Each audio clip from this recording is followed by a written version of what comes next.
जैसा कि आप सभी जानते हैं कि बिहार बोर्ड मैट्रिक बोर्ड परीक्षा 2022 के लिए आपका डमी एडमिट कार्ड आ चुका है। कुछ दिन में आपका एडमिट कार्ड भी आ जाएगा और आपका सेंटअप एग्जाम उसके साथ साथ फाइनल बोर्ड परीक्षा काफ़ी नज़दीक है। तो इसको देखते हुए अब समय की मांग यही है कि आपको स्मार्ट स्ट्रेटजी के साथ स्टडी करना चाहिए। अर्थात कि आपको पढ़ाई तो करना ही है, उसके साथ साथ संभावित प्रश्नों को तैयार भी आपको साथ में करते चलना है। आपके इस काम को आसान करने के लिए हम लोग डेली इस सीरीज में एक वीडियोस लेकर आते हैं। इस क्रम में वर्तमान में हम लोग आपके क्लास 10th के मॉडल पेपर 2022 को सॉल्व कर रहे हैं। आज हम लोग हिंदी की बात करेंगे। में तमाम क्लासेस मिल चुका है, उसकी चर्चा हम लोग कर चुके हैं। अगर कोई भी क्लास छूटा होगा तो इस चैनल को सब्सक्राइब करके प्लेलिस्ट सेक्शन में जाकर देखिएगा। बिहार टॉपर 2022 के नाम से एक प्लेलिस्ट मिल जाएगा, वहां से सभी क्लासेज आप देख सकते हैं। आज हम लोग आपके हिंदी के मॉडल पेपर 2022 की बात करेंगे। आप जानते हैं हिंदी में कोई प्रैक्टिकल एग्जाम नहीं होता है, ताकि ये 100 मार्क्स का एग्जाम होगा। 3 घंटा 15 मिनट इस प्रश्न पत्र को सॉल्व करने के लिए आपको दिया जाएगा। कुछ इसी रूप में आपको प्रश्न पत्र दिखाई देगा, यहाँ पे इंस्ट्रक्शन दिखाया जा रहा है। आगे हम लोग बढ़ेंगे। चूंकि हिंदी का प्रश्न है, भाषा सब्जेक्ट है, तो इसीलिए एक ही भाषा में इस प्रश्न को सेट किया गया है। सीधे हम लोग बात करते हैं ऑब्जेक्टिव प्रश्न, जिसमें जानते हैं 50 प्रश्नों का उत्तर देना होता है। इसको सॉल्व करने के लिए आपको OMR शीट दिया जाएगा। सभी प्रश्न महत्वपूर्ण है। मैं शुरू में बोल दिया कि ये परीक्षा उपयोगी क्लास है, स्मार्ट स्टडी यहाँ से शुरू हुआ है। तो एक एक प्रश्न का आंसर देते चलिए। आंसर नहीं मालूम होगा तो मैं सही आंसर भी आपको बताऊंगा, तो याद करते चलिएगा। पहला नंबर प्रश्न पढ़िए और आंसर कमेंट करने का प्रयास कीजिएगा। पहला नंबर प्रश्न आपसे पूछ रहा है कि अंबेडकर ने भारत की बेरोजगारी का प्रमुख और प्रत्यक्ष कारण किसे माना है। ऑप्शन ए आपको दिखाई दे रहा है जाति प्रथा, ऑप्शन बी है कार्य अकुशलता, ऑप्शन सी है उद्योग धंधों की कमी और ऑप्शन डी है प्रतिकूल परिस्थितियां। जल्दी से सभी छात्र इसका आंसर कमेंट करेंगे। जो भी स्टूडेंट्स कह रहे हैं कि सर इसका सही आंसर ऑप्शन ए पे दिया गया है, आपका तैयारी बिल्कुल शानदार है। अंबेडकर ने भारत की बेरोजगारी का प्रमुख एवं प्रत्यक्ष कारण जाति प्रथा को माना है। श्रम विभाजन और जाति प्रथा पहले चैप्टर से प्रश्न था। आगे बढ़ेंगे सर, दूसरे नंबर प्रश्न की बात करें तो प्रश्न आपसे कह रहा है कि सभ्य समाज की आवश्यकता क्या है।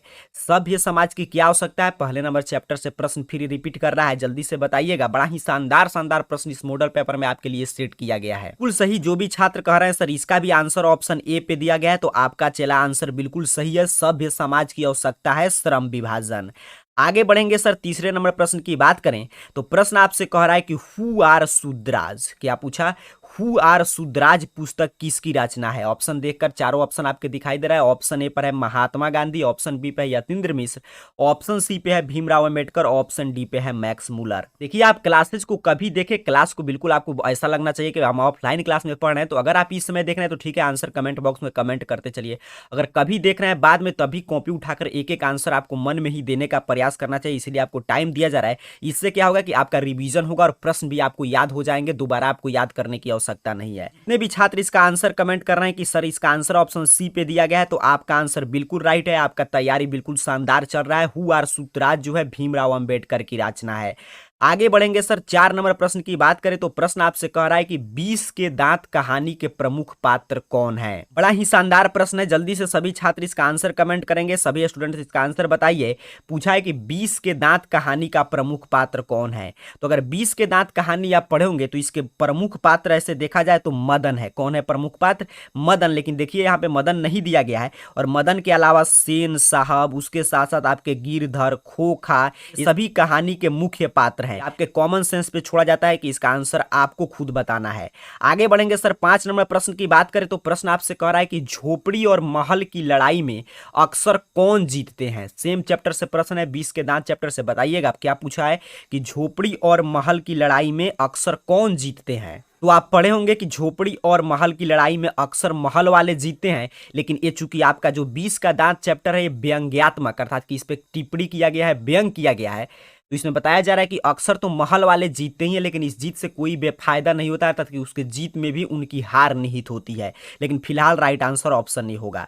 आगे बढ़ेंगे, 6ठे नंबर प्रश्न की बात करें तो प्रश्न आपसे सर पूछ रहा है कि सच्चा भारत कहाँ बसता है। बड़ा ही शानदार प्रश्न है। सभी प्रश्न आपके टेक्स्ट बुक से आ रहे हैं। तो मैं पहले भी शुरू से मैं आपको कितना दिन से इसमें क्लासेस दे रहा हूँ, तो हर क्लास में आपको एक बात जरूर सजेस्ट करता हूँ। देखिए जो भी ऑथेंटिक होता है, जो भी टॉपर बनने के लायक होता है, उस सभी जानकारी मैं आपको देता हूँ इस चैनल पर। अगर कोई भी छात्र गंभीरता से इंस्ट्रक्शन का पालन करता है तो देखिएगा वो 2022 बोर्ड परीक्षा में जरूर टॉपर बनेगा, क्योंकि हमारा काम है सिर्फ बताना, पढ़ना आपका काम है। मैं आपको सीक्रेट बता चुका हूं कि टॉपर बनना है तो पढ़ना तो पड़ेगा। तो मैं आपको पहले भी बताया हूं कि हिंदी में अच्छा अंक लाने का एक ही तरीका है कि जो आपका हिंदी का बुक है फर्स्ट और सेकंड हिंदी, उसको बार बार, अभी भी समय नहीं बीता है, 2 बार 3 बार पतला पतला सा बुक है पढ़कर समाप्त कर जाइएगा, आपका हिंदी में बड़ी ही शानदार रिजल्ट आएगा। छठे नंबर प्रश्न का जितने छात्रों ने आंसर कमेंट किया है कि सर इसका राइट आंसर ऑप्शन ए है, बिल्कुल आपका चला आंसर सही है। सच्चा भारत कहां बसता है? गांव में।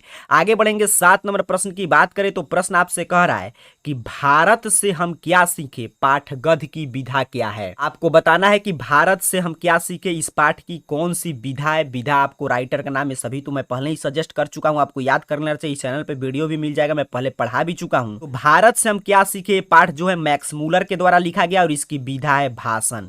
क्या है? भाषण। तो इसका राइट आंसर हो जाएगा ऑप्शन ए। आगे बढ़ेंगे सर 8 नंबर प्रश्न की बात करेंगे। एक एक प्रश्न महत्वपूर्ण है, आंसर देते चलिए, याद करते चलिए। प्रश्न कह रहा है कि दूसरों के इशारे पर भटकने वाले लोगों को क्या कहते हैं। बड़ा ही कॉमन सेंस पर बेस्ट प्रश्न है, ऐसे आपके टेक्स्ट बुक से प्रश्न है। पूछ रहा है कि दूसरों के इशारे पे जो लोग भटकते हैं उन्हें हम क्या कहते हैं, तो उन्हें कहते हैं सर मूढ़। बिल्कुल सही, उन्हें क्या कहते हैं? मूढ़। राइट आंसर हो जाएगा ऑप्शन सी। आगे बढ़ेंगे गुरुजी 9 नंबर प्रश्न की बात करें तो सर प्रश्न आपसे कह रहा है कि मैक्स मूलर के पिता का क्या नाम था। सभी स्टूडेंट्स इसका आंसर कमेंट करेंगे। आपसे क्या पूछा है कि मैक्स मूलर के पिता का क्या नाम था, तो क्या नाम था? आपके बुक से मैं बोला, टेक्स्ट बुक बार बार पढ़ते रहिए। Wilhelm Müller. क्या नाम था? Wilhelm Müller. मेरे साथ रिपीट करके एक प्रश्न को याद करते चलना है, तो इसका राइट आंसर हो जाएगा ऑप्शन सी। आगे बढ़ेंगे सर 10 नंबर प्रश्न की बात करें तो प्रश्न आपसे कह रहा है कि कंठ और केन का जर्मन भाषा में किसने अनुवाद किया। जल्दी से बताइएगा। ऑप्शन ए पे है हजारी प्रसाद द्विवेदी ने, ऑप्शन बी पे है अशोक वाजपेयी ने, ऑप्शन सी पे है अमरकांत ने, ऑप्शन डी पे है मैक्स मूलर। देखिए जो भी स्टूडेंट इसको बार बार बुक को पढ़े होंगे, इसलिए मैं सजेस्ट कर रहा हूँ बार बार बुक को पढ़ लीजिए, अभी समय नहीं बीता है, तो उनके दिमाग में लॉजिकल सवाल है आएगा कि देखिए पूछ रहा है कंठ और केन, मान लीजिए भूल गए, फिर भी उनको याद है कि जर्मन भाषा के विद्वान आपके बुक में एक ही है, उनका नाम क्या है? Max Muller. इन्होंने ही इसका अनुवाद जर्मन भाषा में किया होगा, तो राइट आंसर हो जाएगा ऑप्शन डी। आगे बढ़ेंगे सर 11 नंबर प्रश्न की बात करें तो प्रश्न आपसे कह रहा है कि शुद्ध वाक्य क्या है। बड़ा ही शानदार प्रश्न है, जल्दी से आपको चारों ऑप्शन पढ़ना है और बताना है कि इसमें से शुद्ध वाक्य कौन सा है। ऑप्शन पहले ध्यान से पढ़िए, मैं आपके लिए रुका हूं, और आंसर कमेंट कीजिए, या बाद में देख रहे हैं तो आंसर सोचिए कौन आंसर सही होगा। शुद्ध वाक्य कौन है सर? वाष्प निकल रहा है, कौन है शुद्ध वाक्य। बाकी सभी देखिए क्या है? अशुद्ध है। ध्यान से देखिए, बिल्कुल आसान आसान प्रश्न आते हैं। आगे बढ़ेंगे सर 12 नंबर प्रश्न संधि से आगे। आप जानते हैं हिंदी में आपको 2 बुक पढ़ना है, फर्स्ट हिंदी सेकंड हिंदी, उसके अलावा आपको हिंदी व्याकरण का भी 50% वेटेज है। तो कह रहा है कि सर्वोत्तम का संधि विच्छेद, जल्दी से बताइएगा सर्वोत्तम का संधि विच्छेद क्या होगा। तो बिल्कुल सही, इसका राइट आंसर जितने भी स्टूडेंट कमेंट किए हैं सर ऑप्शन सी आपका चला बिल्कुल आंसर सही है। 12 का आंसर राइट है ऑप्शन सी। सर्वोत्तम का हम संधि विच्छेद करेंगे तो होगा सर्व प्लस उत्तम। आगे बढ़ेंगे 13 नंबर प्रश्न, देखिए आपसे क्या कह रहा है कि गुस्सा पीना मुहावरे का अर्थ क्या है। मुहावरा, पर्यायवाची शब्द सभी आपके सिलेबस है, कोई प्रश्न सिलेबस से बाहर नहीं आया है। पूछ रहा है गुस्सा पीना अगर कोई कह रहा है तो इस मुहावरे का अर्थ क्या होता है। ऑप्शन देखकर आंसर कमेंट करने का प्रयास कीजिए। तो गुस्सा पीने मुहावरे का अर्थ होता है क्रोध को दबाना। क्या होता है? क्रोध को दबाना। आदमी गुस्सा पी गया, इसका मतलब क्या है? जो भी उसके अंदर गुस्सा था, क्रोध था, उसको अंदर ही दबा लिया, तो राइट आंसर हो जाएगा ऑप्शन बी। आगे बढ़ेंगे सर 14 नंबर प्रश्न की बात करें तो आपसे पूछा है कि परंपरा के मूल्यांकन के रचनाकार कौन है, अर्थात कि परंपरा के मूल्यांकन के लेखक कौन है, यही आपको बताना है। भाई कितना दिन से आपको सजेस्ट कराऊं कि लेखक और कवि का नाम तो याद कर लेना है आपको। परंपरा के मूल्यांकन रामविलास शर्मा, याद कर लीजिए मेरे साथ इसको रिपीट करके। परंपरा के मूल्यांकन किसने लिखा है? रामविलास शर्मा। तो इसका राइट आंसर सर हो जाएगा ऑप्शन ए। आगे बढ़ेंगे 15 नंबर प्रश्न, देखिए फिर रचना से ही आ गया। कह रहा है एक पतंग अनंत में किनकी रचना है। एक पतंग अनंत में किनकी रचना है? सीधे सीधे आपके फर्स्ट हिंदी से प्रश्न है, जल्दी से बताइएगा कि एक पतंग अनंत में किनकी रचना है। ये रचना है अशोक वाजपेयी की। किसकी रचना है? अशोक वाजपेयी जी की। तो इसका राइट आंसर हो जाएगा ऑप्शन डी। आगे बढ़ेंगे सर 16 नंबर प्रश्न फिर अशोक वाजपेयी से ही आ गया। कह रहा है अशोक वाजपेयी का जन्म कब हुआ था। कब पूछा है, सन आपको दिखाई दे रहा है, बताना है कि अशोक वाजपेयी का जन्म कब हुआ था। बड़ा ही शानदार प्रश्न है। आप जानते हैं अशोक वाजपेयी का जन्म 16 जनवरी को हुआ था। देखिए सभी में 16 जनवरी। अब सन देखकर आपको जल्दी से कमेंट कीजिए आंसर कि इसका सही आंसर क्या होगा। अशोक वाजपेयी जी का जन्म 16 जनवरी 1941 ईस्वी में दुर्ग छत्तीसगढ़ में हुआ था। तो 16 नंबर का राइट आंसर हो जाएगा ऑप्शन बी। जगह पूछेगा तो याद रखेंगे 16 जनवरी 1941 छत्तीसगढ़ के दुर्ग में। आगे बढ़ेंगे 17 नंबर प्रश्न की बात करें तो कह रहा है कि मछली शीर्षक पाठ के लेखक कौन है। देखिए बिल्कुल जिस रूप में प्रश्न आ रहा है ऐसे ही बोर्ड एग्जाम में भी प्रश्न आएंगे, तो आपको सोचना है, समझना है कि कैसे कैसे प्रश्न आ रहे हैं, उसी रूप में आपको तैयारी भी करना है। यही होता है स्मार्ट स्ट्रेटजी। तो देख रहे हैं आपको कितना ज्यादा कवि, कविता का नाम, लेखक, उसके कहानी का नाम, विधा, रचना, जन्म, मृत्यु, माता पिता का नाम, ये सभी तो आपको रट जाना है। अभी समय अभी से पढ़िएगा तो हिंदी में शानदार रिजल्ट आ जाएगा। कह रहा है मछली शीर्षक पाठ के लेखक कौन है, तो कौन है सर, तो राइट आंसर ऑप्शन सी। जितने भी छात्र कमेंट किए हैं आपका आंसर बिल्कुल सही है, विनोद कुमार शुक्ल। आगे बढ़ेंगे 18 नंबर प्रश्न की बात करें तो प्रश्न आपसे पूछ रहा है गुरुजी की अंगूठा दिखाना मुहावरे का अर्थ क्या है। मुहावरा आपके सिलेबस में है, मैं बार बार इस बात को रिपीट कर रहा हूं, इसको ध्यान से पढ़ लीजिएगा। क्या पूछा है, अंगूठा दिखाना मुहावरे का अर्थ क्या होता है। जितने भी स्टूडेंट इसका कमेंट किए हैं ऑप्शन ए आंसर, तो बिल्कुल चला आपका आंसर सही है। समय पर धोखा देना को क्या बोलते हैं, अंगूठा दिखाना। आगे बढ़ेंगे 19 नंबर प्रश्न। देखिए बड़ा शानदार प्रश्न है, आसान सा प्रश्न है, विलोम शब्द से कह रहा है चला आपसे कि गुप्त का विलोम क्या होता है। जल्दी से बताइएगा कि गुप्त शब्द का विलोम क्या होगा। तो गुप्त मिस होता है छुपाना। क्या होता है, छुपाना, किसी चीज को गुप्त रखना, और उसे प्रकट कर देंगे तो क्या हो जाएगा, उसको सामने लाना, अर्थात कि यही हो जाएगा विलोम। तो राइट आंसर याद रखेंगे फिलहाल 19 का हो जाएगा ऑप्शन डी। आगे बढ़ेंगे 20 नंबर प्रश्न की बात करें तो प्रश्न आपसे कह रहा है कि पर्वत का पर्यायवाची शब्द है। पर्वत का पर्यायवाची शब्द क्या है आपको बताना है। देखिए पर्वत का पर्यायवाची शब्द होता है आपका पहाड़, उसके साथ साथ होता है अचल, भूधर, शैल, गिरी। ये सभी पर्वत के पर्यायवाची शब्द है। मैंने क्या बताया, पर्वत के तमाम पर्यायवाची शब्द है पहाड़, भूधर, शैल, गिरी, अचल। तो इसमें से देखिए क्या दिया गया है, यहाँ पे शैल दिया गया है, तो राइट आंसर हो जाएगा ऑप्शन सी शैल। आगे बढ़ेंगे सर 21 नंबर प्रश्न की बात करें तो प्रश्न आपसे पूछ रहा है चला कि लंबोदर कौन समास है। जल्दी से बताइएगा लंबोदर में कौन सा समास है। समास संधि का टेस्ट भी हुआ था पीछे, आपको याद होगा। मैं इसीलिए बोलता हूं कि इस चैनल को सब्सक्राइब करके रखिए, कम से कम परीक्षा तक देखिएगा आपका कितना शानदार रिजल्ट आएगा। क्योंकि हम लोग इस चैनल पे एक प्रयास करते हैं कि बिल्कुल मिनिमम क्लास लाया जाए, ताकि आपके पास नोट्स का बोझा नहीं हो, लेकिन वही क्लास लाएं जो सटीक हो और जहां से परीक्षा में प्रश्न आए। बोलिएगा लंबोदर कौन सा समास है। इसका राइट आंसर दिया गया है ऑप्शन सी पे, बहुब्रीहि समास। हिंदी व्याकरण का टेस्ट के समय भी इसका परिभाषा मैंने आपको बताया था कि वैसे समास जिसमें कोई पद प्रधान नहीं होते हैं, दोनों पद प्रधान होते हैं। तो लंबोदर में क्या है, लंबा उदर है जिसका अर्थात कि गणेश, तो इसलिए कौन समास होगा, बहुब्रीहि समास। आगे बढ़ेंगे सर 22 नंबर प्रश्न की बात करें तो प्रश्न आपसे कह रहा है कि लड़का आया था कौन काल है। काल आप पढ़े होंगे भूतकाल, वर्तमान काल, भविष्यत काल, इसके भी भेद होते हैं, उसको भी आपको पढ़ना है, पूर्ण भूत, अपूर्ण भूत। फिलहाल आपसे बिल्कुल आसान कर दिया है। प्रश्न पूछा है कि लड़का आया था कौन काल है, तो लड़का आया था बीत चुका है भूतकाल। वहीं पूछता कि लड़का आएगा तो क्या होता, भविष्यत काल। वहीं पूछता कि लड़का आया है तब क्या हो जाता, वर्तमान काल। तो राइट आंसर हो जाएगा ऑप्शन बी भूतकाल। आगे बढ़ेंगे आपसे नेक्स्ट प्रश्न पर्यायवाची शब्द से कह रहा है कि आम का पर्यायवाची क्या होगा। कर लीजिए आम के कुछ पर्यायवाची शब्द होते हैं आम्र, उसके साथ साथ होता है रसाल, उसके एक और होता है सहकार। क्या क्या होता है, आम्र, रसाल, सहकार, ये सभी आम के पर्यायवाची शब्द है। तो इसमें से देखिए यहाँ पे आम्र दिया गया है, तो राइट आंसर हो जाएगा ऑप्शन डी। आगे बढ़ेंगे 24 नंबर प्रश्न की बात करें तो प्रश्न आपसे कह रहा है कि धनहीन कौन समास है। समास से हर साल देखिए जिस जिस टॉपिक से यहाँ पे प्रश्न आ रहे हैं वो सभी टॉपिक अगर आपको तैयार नहीं होगा तो तैयार कर लेना है, क्योंकि अभी समय है। आपसे क्या पूछा कि धनहीन कौन समास है, तो कहिएगा सर धनहीन का हम समास विग्रह करेंगे तो मिलेगा धन से हीन। तो ये कौन समास होगा, आपादान तत्पुरुष अर्थात कि तत्पुरुष। तो राइट आंसर हो जाएगा ऑप्शन ए। आगे बढ़ेंगे सर 25 नंबर प्रश्न चला आपसे पूछ रहा है कि माता पिता में कौन समास है। जल्दी से इसका आंसर कमेंट करेंगे, इसमें समय नहीं लेना है, आपको बताना है कि माता पिता में कौन समास है। माता पिता के कहिएगा कि सर माता पिता जो लिखा है इसका दोनों पद प्रधान है, माता और पिता। तो जैसे ही दोनों पद प्रधान होते हैं उसे हम क्या बोलते हैं, द्वंद्व समास। तो राइट आंसर हो जाएगा ऑप्शन डी। आगे बढ़ेंगे 26 नंबर प्रश्न देखिए उपसर्ग से आ गया। पूरा आपका सिलेबस 100% समझिए इस मॉडल पेपर से रिवीजन हो जा रहा है। चाहे कोई भी विषय हम लोग पीछे पढ़े हैं, साइंस, सोशल साइंस, मैथ या और शानदार शानदार कोई भी आपका सिलेबस का टॉपिक नहीं छूट रहा है।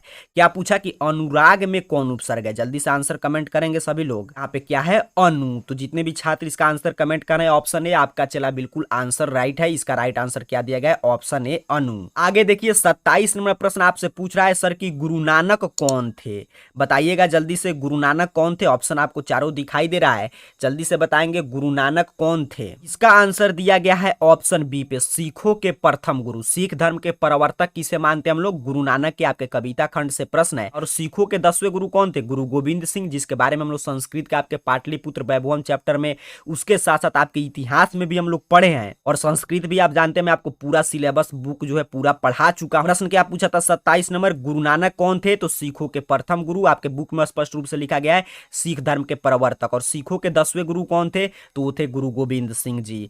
आगे बढ़ेंगे 28 नंबर प्रश्न आपसे पूछ रहा है सर कि जपूजी किसकी रचना है? पूछ रहा है कि जपूजी ये किसकी रचना है? ऑप्शन ए पे है कबीर, ऑप्शन बी पे है रहीम, ऑप्शन सी पे है गुरु नानक, ऑप्शन डी पे है घनानंद। तो जपूजी गुरु नानक जी की रचना है, तो राइट आंसर हो जाएगा ऑप्शन सी। याद करते चलिए एक एक प्रश्न। 29 नंबर प्रश्न देखिए बड़ा ही शानदार है, देखते देखते आपको आंसर कमेंट करना है। पूछ रहा है नाखून क्यों पढ़ते हैं हिंदी की कौन विधा है? जल्दी से बताएंगे सभी छात्र, इसका आंसर कमेंट करेंगे कि नाखून क्यों बढ़ते हैं, इस पाठ की विधा पूछा है। जितने भी स्टूडेंट्स कह रहे हैं कि सर इसका राइट आंसर ऑप्शन ए पे दिया गया है, आपका चला आंसर बिल्कुल सही है। नाखून क्यों बढ़ते हैं, ये ललित निबंध है। क्या है? ललित निबंध है, तो इसका राइट आंसर हो जाएगा ऑप्शन ए। आगे बढ़ेंगे सर 30 नंबर प्रश्न की बात करें तो कह रहा है कि विरह लीला किसकी रचना है? इसे बताइएगा। ऑप्शन ए पे है रसखान, ऑप्शन बी पे है कबीर, ऑप्शन सी पे है घनानंद, ऑप्शन डी पे है प्रेम घन। तो जितने भी स्टूडेंट्स का आंसर कमेंट कर रहे हैं कि sir option c, option c, option c, काफी छात्रों का कमेंट बॉक्स में आंसर आ रहा है, तो आपका बिल्कुल सही है। विरह लीला घनानंद की रचना है। सीधे सीधे आपके टेक्स्ट बुक से प्रश्न उठाकर लिया गया है। आगे बढ़ेंगे सर 31 नंबर प्रश्न की बात करें तो प्रश्न आपसे कह रहा है कि घनानंद का जन्म कब हुआ था? जल्दी से बताएंगे घनानंद का जन्म कब हुआ था? घनानंद का जन्म 1689 ईस्वी के आसपास हुआ था। कब हुआ था? 1689। तो ऑप्शन डी पे लिखा गया है, तो यही राइट आंसर हो जाएगा। आगे सर 32 नंबर प्रश्न आपसे पूछ रहा है कि स्वदेशी कविता किससे संकलित है? इस चारों में से किस संकलन से स्वदेशी कविता जो आपको पढ़ना है उसको कहां से लिया गया, यही आपको बताना है। स्वदेशी कविता प्रेम घन सर्वस्व से संकलित है, तो राइट आंसर हो जाएगा ऑप्शन ए। आगे बढ़ेंगे सर 33 नंबर प्रश्न की बात करें तो प्रश्न आपसे चला पूछ रहा है कि दही वाली मंगमा किस भाषा में अनुदित है? तो आप कहिएगा दही वाली मंगमा जो है कन्नड़ भाषा से लिया गया है, तो इसका राइट आंसर हो जाएगा ऑप्शन बी। तो आपके मन में प्रश्न आ गया कि सर लेकिन हम तो इसको हिंदी भाषा में पढ़ते हैं। दही वाली मंगमा जो है मूल रूप में कन्नड़ भाषा में लिखा गया है, और जो आप हिंदी में पढ़ते हैं ना, तो हिंदी में इसका अनुवाद किए हैं बी.आर. नारायण। किसने किया है? बी.आर. नारायण ने, इसीलिए आप इसको हिंदी में पढ़ते हैं। फिलहाल इसका राइट आंसर है ऑप्शन बी। आगे बढ़ेंगे 34 नंबर प्रश्न की बात करें सर तो प्रश्न आपसे कह रहा है कि असीमता का सही अर्थ क्या होता है? 34 नंबर प्रश्न का राइट आंसर ऑप्शन ए। याद करते चलिए, इसीलिए मैं सही आंसर बता रहा हूं। असीमता मीन्स क्या होता है? पहचान, अपना खुद का अस्तित्व। आगे बढ़ेंगे 35 नंबर प्रश्न देखिए, फिर वाक्य के शुद्ध अशुद्ध से आ गया। प्रश्न आपसे कह रहा है कि निम्नलिखित में से कौन वाक्य शुद्ध है? ये सभी एक ही डिजाइन के वाक्य लिखे गए हैं। कह रहा है कि मैं आपका दर्शन करने आया हूं, मैं आपके दर्शन करने को आया हूं, मैं आपका दर्शन चाहता हूं, मैं आपके दर्शन करने आया हूं। चारों में से कौन सा शुद्ध है? जल्दी से बताइएगा। ये प्रश्न बहुत बार पूछा गया है आपके बिहार बोर्ड के मैट्रिक बोर्ड परीक्षा में। इसका राइट आंसर जितने भी छात्र कमेंट कर रहे हैं कि सर ऑप्शन डी पे दिया गया है, आपका बिल्कुल सही है। मैं आपके दर्शन करने आया हूं, यही शुद्ध होता है। या इसी को लिखता कि मैं तो आपके दर्शन करने आया हूं, तभी शुद्ध होता। तो यही ऑप्शन डी इसका राइट आंसर है। 36 नंबर प्रश्न चला आपसे कह रहा है कि संज्ञा के कितने भेद हैं? तो इसमें क्या सोचना है? सभी छात्रों का इसका आंसर सही आना चाहिए। सभी कहेंगे कि ऑप्शन सी 5 संज्ञा के भेद हैं। व्यक्तिवाचक, जातिवाचक, समूहवाचक, द्रव्यवाचक और भाववाचक। आगे बढ़ेंगे 37 नंबर प्रश्न देखिए, कह रहा है कि टॉल्स्टॉय कौन थे? टॉल्स्टाय कौन थे आपको बताना है। ऑप्शन है हिंदी लेखक, ऑप्शन है बी है अंग्रेजी लेखक, सी है रूसी लेखक, डी है फ्रेंच लेखक। तो टॉल्स्टाय कौन थे? रूसी लेखक। आप 9th में ही पढ़े होंगे टॉल्स्टाय के घर में, तो राइट आंसर हो जाएगा ऑप्शन सी। आगे बढ़ेंगे 38 नंबर प्रश्न की बात करें तो सर प्रश्न आपसे पूछ रहा है कि नौबत खाने में इबादत पाठ के केंद्र में क्या है, अर्थात कि किस महापुरुष के बारे में नौबत खाने में इबादत पाठ लिखा गया है। तो किसके बारे में लिखा गया है? तो बिस्मिल्लाह खां। तो राइट आंसर ऑप्शन सी पे दिया गया है। तो 38 का याद करते चलिए, ऑप्शन सी राइट आंसर हो जाएगा। आगे बढ़ेंगे सर 39 नंबर प्रश्न की बात करें तो प्रश्न आपसे कह रहा है कि बिस्मिल्लाह खां का प्रिय वाद्य यंत्र था। बिस्मिल्लाह खां क्या थे? शहनाई वादक। तो उनका प्रिय वाद्य यंत्र क्या था? शहनाई। तो राइट आंसर हो जाएगा ऑप्शन ए। आगे देखिए 40 नंबर प्रश्न आपसे पूछ रहा है चला कि अक्षरों की कहानी किसकी रचना है। आपको बताना है कि अक्षरों की कहानी जो है किसकी रचना है। ऑप्शन 4 आपको दिखाई दे रहा है। अगर आप टेक्स्ट बुक का हिंदी का जो आपका बुक है उसका अध्ययन किए होंगे तो आपका आंसर इसका बिल्कुल सही आएगा, ऑप्शन बी। गुणाकर मूले की रचना है अक्षरों की कहानी। मैं फिर से बताऊंगा कि देखिए टेक्स्ट बुक जो फर्स्ट हिंदी सेकंड हिंदी है उसको कुछ भी आपको समझना नहीं है, बार बार कहानी के जैसा पूरा कवि का परिचय रचना सभी पढ़ के रखेंगे तो आपके दिमाग में सभी बात घूमेगा और एग्जाम में कोई प्रश्न गलत नहीं होगा। 41 नंबर प्रश्न सर आपसे पूछ रहा है कि शिक्षा और संस्कृति किनकी रचना है। बिल्कुल आसान प्रश्न। देखिए रचना से कितना प्रश्न आ रहा है। तो शिक्षा और संस्कृति किनकी रचना है? Mahatma Gandhi. Right answer option C पे दिया गया है। 42 नंबर प्रश्न देखिए कह रहा है कि बहादुर को लेखक के घर कौन लाया था। वो बताना है कि बहादुर को काम करने के लिए लेखक के घर पे कौन बुलाकर लाया था सबसे पहली बार, यही प्रश्न आपसे पूछा है। तो आपके बुक में स्पष्ट रूप से लिखा गया है कि लेखक कहते हैं कि उन्हें लेखक के साले साहब बुलाकर लाए थे। तो राइट आंसर हो जाएगा ऑप्शन बी, लेखक का साला। आगे बढ़ेंगे 43 नंबर प्रश्न की बात करें तो प्रश्न आपसे कह रहा है कि सुजाता का वास्तविक नाम क्या है। सुजाता कहां से आ रहा है? तो सेकंड हिंदी से, और सुजाता आपके सेकंड हिंदी का जो नगर चैप्टर है उसके राइटर हैं। तो सुजाता का वास्तविक नाम क्या था? एस रंगराजन। नगर जो आप पाठ पढ़े होंगे सेकंड हिंदी में तो इनका मूल नाम था एस रंगराजन। आगे बढ़ेंगे 44 नंबर प्रश्न आपसे कह रहा है सातकोड़ी होता कहाँ के प्रमुख कथाकार है। ये सभी आपके सेकंड हिंदी से प्रश्न है। मैं बोला देखिए मॉडल पेपर यही होता है कि आपके 100% सिलेबस का रिवीजन करा देता है, उसके साथ साथ यहां से तमाम प्रश्न आते भी हैं बोर्ड परीक्षा में। क्या पूछा कि सातकोड़ी होता कहाँ के प्रमुख कथाकार हैं। तो इस जो सातकोड़ी होता है आपके सेकंड हिंदी में ढहते विश्वास नामक कहानी लिखे हैं। क्या लिखे हैं? ढहते विश्वास नामक कहानी। और आप जानते हैं ढहते विश्वास जो है उड़ीसा के बाढ़ और सूखा का चित्रण किया गया है। तो इसका राइट आंसर ऑप्शन सी कहाँ के हैं? उड़ीसा के। आगे बढ़ेंगे 45 नंबर प्रश्न फिर सेकंड हिंदी से कह रहा है मंगमा किस शहर में दही बेचने जाया करती थी। आपको बताना है कि जो दही वाली मंगमा पाठ है तो उसमें मंगमा किस शहर में दही बेचा करती थी। तो बेंगलोर में। कहा? बेंगलोर में। तो राइट आंसर हो जाएगा ऑप्शन सी। सभी आंसर याद करते चलिएगा, रिपीट कर रहे होंगे अगर आप मेरे साथ तो आपका आंसर याद हो जाएगा, रटने की कोई आवश्यकता नहीं है। 46 नंबर प्रश्न आपसे कह रहा है कि पूर्वज लक्ष्मी के लिए कितना खेत छोड़ गए थे। सभी देखिए आपके मैं बोला अगर जो छात्र पढ़ा होगा बुक उसका कोई भी आंसर गलत नहीं होगा। क्या चला प्रश्न आपसे पूछ रहा है कि पूर्वज लक्ष्मी के लिए कितना खेत छोड़ गए थे। तो कितना छोड़ गए थे? 1 बीघा उसके पास खेत था, लेकिन सूखा के वजह से उसका जो पति था लक्ष्मण वो बाहर कमाता था और वो किसी दूसरे के यहाँ काम करती थी। तो राइट आंसर फिलहाल इसका याद रखना है ऑप्शन सी। आगे बढ़ेंगे 47 नंबर प्रश्न कह रहा है कि मंगू कब से पागल थी। आपको बताना है सीधे सीधे सभी प्रश्न आपके बुक से आ रहे हैं, कोई सिलेबस से बाहर प्रश्न नहीं आए। एग्जाम में भी ऐसे ही प्रश्न आएंगे, कोई सिलेबस से बाहर प्रश्न नहीं आएगा। इसीलिए जो छात्र सिलेबस को अध्ययन करके जाते हैं वही टॉपर बनते हैं। क्या पूछा आपसे मंगू कब से पागल थी। तो पढ़े होंगे मंगू जन्मजात, अर्थात कि जन्मजात का अर्थ क्या हुआ? जन्म से पागल थी। तो राइट आंसर हो जाएगा ऑप्शन ए। 48 नंबर प्रश्न की बात करें तो प्रश्न आपसे कह रहा है कि संसार का सही संधि विच्छेद क्या होता है। फिर संधि विच्छेद से प्रश्न रिपीट किया, पूछा है कि संसार का हम सही संधि विच्छेद करेंगे तो क्या होगा। संसार का सही संधि विच्छेद होता है सम प्लस सार। तो राइट आंसर देखिए ऑप्शन बी पे दिया गया, क्या होगा? सम प्लस सार। तो राइट आंसर हो जाएगा ऑप्शन बी।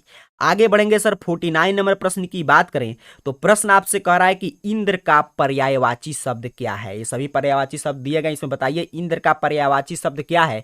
तो पर्यायवाची शब्द से काफी प्रश्न आ रहे हैं, इस टॉपिक भी VVI है इस साल के लिए, इसको तैयार रखना है आपको। तो इंद्र के देखिए काफी पर्यायवाची शब्द होते हैं, आप पढ़ेंगे इंद्र के अनेकों नाम है। सुरेंद्र, सूरपति, देवराज, सचिपति, ये सभी इनका नाम है। तो इसमें से देखिए क्या दिया गया है? देवराज। और ऑप्शन याद रखना है तो याद रखिएगा इंद्र का होता है सुरेंद्र, सूरपति, देवराज, सचिपति, ये सभी इंद्र के ही पर्यायवाची शब्द हैं। तो राइट आंसर फिलहाल ऑप्शन बी पे है। आगे बढ़ेंगे 50 नंबर प्रश्न की बात करें तो कह रहा है कि वेदना में प्रत्यय है। देखिए इसे इसका आंसर कमेंट कीजिएगा। तो 50 नंबर का राइट आंसर दिया गया है ऑप्शन बी पे, क्या है, अना उपसर्ग है। कोई कंफ्यूजन नहीं रखना है, राइट आंसर हो जाएगा ऑप्शन बी। आगे बढ़ेंगे 51 नंबर प्रश्न की बात करें तो 51 नंबर प्रश्न कह रहा है कि मनुष्य कौन संज्ञा है। अब यहां से आपको ध्यान से समझना है कि परीक्षा में देखिए चाहे आपसे 100 ऑब्जेक्टिव आए या 60, आपको बनाना है मात्र 50। कोई भी ऑब्जेक्टिव आप जो भी आता होगा, जो भी प्रश्न पूछेगा उसमें से 50 ऑब्जेक्टिव आपको सॉल्व कर देना है। लेकिन अभी आप ये सभी ऑब्जेक्टिव याद रखेंगे तभी आपका 50 में 50 सही होगा। वहां पे 50 से ज्यादा आपको नहीं सॉल्व करना है परीक्षा में। 51 नंबर प्रश्न क्या पूछ रहा है कि मनुष्य कौन संज्ञा है। तो मनुष्य पूरे मनुष्य जाति का बोध हो रहा है, तो कौन संज्ञा होगा सर, जातिवाचक संज्ञा। 52 नंबर प्रश्न चला आपसे पूछ रहा है कि प्रत्यय के कितने भेद होते हैं। तो जो भी छात्र इसका आंसर कमेंट कर रहे हैं कि सर इसका राइट आंसर ऑप्शन ए है, आपका बिल्कुल सही है, आपका तैयारी बिल्कुल शानदार है। प्रत्यय के दो भेद होते हैं, तद्धित प्रत्यय और कृत प्रत्यय। तो राइट आंसर हो जाएगा ऑप्शन ए। आगे बढ़ेंगे सर 53 नंबर प्रश्न की बात करें तो प्रश्न आपसे कह रहा है कि गुरु नानक की भेंट किस मुगल बादशाह से हुई थी। सीधे सीधे आपके देखिए कविता खंड से प्रश्न है, आपके बुक में स्पष्ट रूप से इसका जानकारी दिया गया है कि गुरु नानक का भेंट ऐसा माना जाता है कि मुगल बादशाह बाबर से हुआ था। तो राइट आंसर याद रखिएगा ऑप्शन ए होगा। 54 नंबर प्रश्न की बात करें सर तो प्रश्न आपसे कह रहा है कि मछली शीर्षक पाठ साहित्य की कौन सी विधा है। तो मछली शीर्षक पाठ साहित्य की कौन सी विधा है, कहानी है। तो राइट आंसर हो जाएगा ऑप्शन बी, याद रखिएगा क्या है, कहानी। आगे बढ़ेंगे सर 55 नंबर प्रश्न की बात करें तो प्रश्न आपसे पूछ रहा है कि हम बार बार नाखून क्यों काटते हैं। देखते हैं कितना छात्र इसका सही आंसर कमेंट कर रहे हैं। तो देखिए लेखक ने स्पष्ट किया है कि बर्बरता के समापन हेतु। आगे बढ़ेंगे सर 56 नंबर प्रश्न की बात करें तो कह रहा है नागरी लिपि पाठ साहित्य की कौन सी विधा है। देखिए विधा से राइटर से कितना प्रश्न आ रहा है। तो नागरी लिपि जो है कौन सी विधा है, निबंध है। क्या है, निबंध है। तो राइट आंसर हो जाएगा ऑप्शन ए। 57 नंबर प्रश्न पढ़िए और आंसर कमेंट करने का प्रयास कीजिए। प्रश्न आपसे कह रहा है कि पठित पाठ के आधार पर बतलाइए कि मोटर कार को खतरा किससे हो सकता है। बड़ा ही शानदार प्रश्न है, 20 के दांत चैप्टर से पूछा कि आप जो 20 का दांत चैप्टर पढ़े हैं उसके आधार पर आपको बतलाना है कि मोटर कार को खतरा किससे हो सकता है। ऑप्शन ए है सीमा से, ऑप्शन बी है रजनी से, ऑप्शन सी है आली से, ऑप्शन डी है खोखा से। तो इसका आंसर ध्यान से समझेंगे। देखिए आपके बुक में लिखा गया कि लड़कियों से तो कोई खतरा नहीं था, सेन साहब की लड़कियों से मोटर कार का कोई खतरा नहीं था। तो ये सभी सेन साहब की लड़कियां थी, तो इनसे तो कोई खतरा हो नहीं सकता है। प्रश्न पूछा है किससे खतरा है, तो ऑप्शन डी खोखा से। तो राइट आंसर इसका याद रखेंगे ऑप्शन डी होगा। 58 नंबर प्रश्न सर आपसे पूछ रहा है कि भाईचारे का दूसरा नाम क्या है। सीधे सीधे आपके टेक्स्ट बुक से प्रश्न है, भाईचारे का दूसरा नाम क्या है, लोकतंत्र। तो राइट आंसर हो जाएगा ऑप्शन बी। 59 नंबर प्रश्न आपसे कह रहा है कि भारत की सर्वाधिक आबादी कहां बसती है।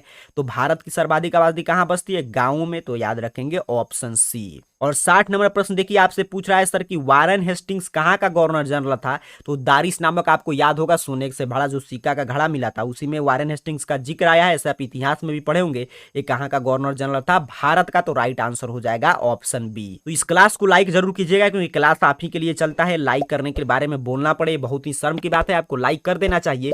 और उसके साथ साथ नीचे कमेंट बॉक्स में बताना है कि आपका 60 में से कुल कितना प्रश्न सही हुआ। तक के लिए आप सभी को बहुत बहुत धन्यवाद।